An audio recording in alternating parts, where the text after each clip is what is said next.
Mesdames, Messieurs, bonsoir. Bienvenue sur Anwar TV, l'édition de 19h.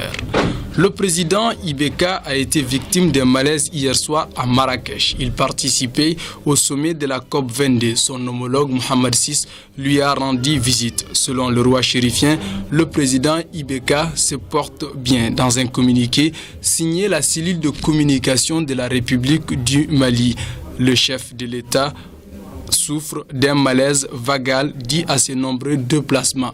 Rappelons que la dernière a conduit le chef de l'État à Djémé dans le cercle de Kolongieba. Il a fait le parcours de plus de 100 km en voiture. À l'heure actuelle, il se porte bel et bien. Toujours dans l'actualité nationale dans notre pays. Plus de balanichos ici à Bamako et sur l'ensemble du territoire malien. Telle est la volonté de l'imama. L'association des imams et érudits était en conférence hier. Le point avec Cheikh Keita. La Ligue malienne des imams et érudits pour la solidarité islamique, l'imama, a tenu une conférence le 12 novembre à la grande mosquée de Bamako. Elle a profité de l'occasion pour appeler à l'interdiction des soirées musicales publiques appelées couramment balanicho. L'imama, dans une déclaration commune, prévient que tout chef de famille qui s'associera à l'organisation des balanichos n'aura plus l'assistance d'aucun imam. Il était présent à cette rencontre. Mohamed Fodé Sissé, président de l'imama, El Hadj Mahmoud Diko, président du Haut Conseil islamique du Mali, Chérif Ousmane Madani Haïdara, guide des Ansardines internationales, Koke Kale, imam de la grande mosquée de Bamako, le représentant du ministre des Affaires religieuses et du culte, le représentant du gouverneur du district de Bamako et le ministre de la promotion de la femme, de l'enfant et de la famille. L'actualité africaine est essentiellement basée sur la Côte d'Ivoire et le Maroc. Les informations sont recueillies et commentées par Fousseini Sidibi. Côte d'Ivoire. Les élections législatives en Côte d'Ivoire sont prévues pour le 18 novembre 2016. Une échéance qui divise plus que jamais le Front populaire ivoirien FPI. Si le camp dirigé par Afin Guessana a annoncé la candidature de 210 de ses hommes sur les 255 candidatures possibles, le Front dirigé par Sangaré a dénoncé le régime de Ouattara et refuse de participer aux élections. Maroc.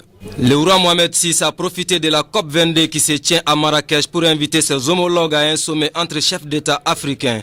L'objectif du roi marocain est de convaincre une large majorité de ses collègues à voter prochainement le retour du Maroc dans l'Union africaine. Nous ouvrons maintenant la partie religion de ce journal. Elle nous amènera tout d'abord au Burkina Faso près du Cheikh Mouaz et nous terminerons par la Côte d'Ivoire auprès de Cheikh Soufi Konati. Les deux articles sont signés Khalifa Hamed Konaté de la Côte d'Ivoire.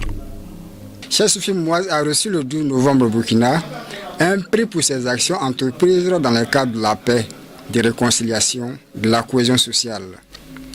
Très modeste, le cheikh a dédié le prix à tous ses frères et sœurs soufis, généralement et spécialement à son guide et référence à Cheikh Soufi Bilal Diallo. Autre information, le cheikh a réuni chez lui hier une très forte délégation composée de toutes les hautes personnalités du Burkina. Cela en prélude du baptême d'un nouveau-né qui est venu grossir le rang du soufisme. Cheikh Mouaz a donné le nom de son fils au Cheikh Soufi Bilal Diallo, le grand guide spirituel de la communauté musulmane des soufis du Mali. Une dizaine de millions collectés, repartis aux nécessités, plusieurs localités visitées. C'est la visite de Bio qui a été la dernière localité, Côte d'Ivoire. Commencée depuis la fin du mois de Ramadan, elle a fait plusieurs convertis et distribué plusieurs sommes d'argent aux pauvres.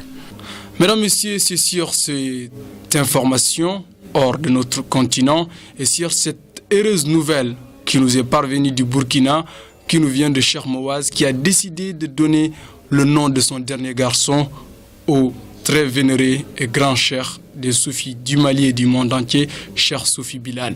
Merci à toutes et à tous de nous avoir suivis. Excellente suite de programmes en compagnie de Anwar TV. L'actualité reprend demain lorsqu'il sera 19h en Bamanaka et juste après en français. Au revoir.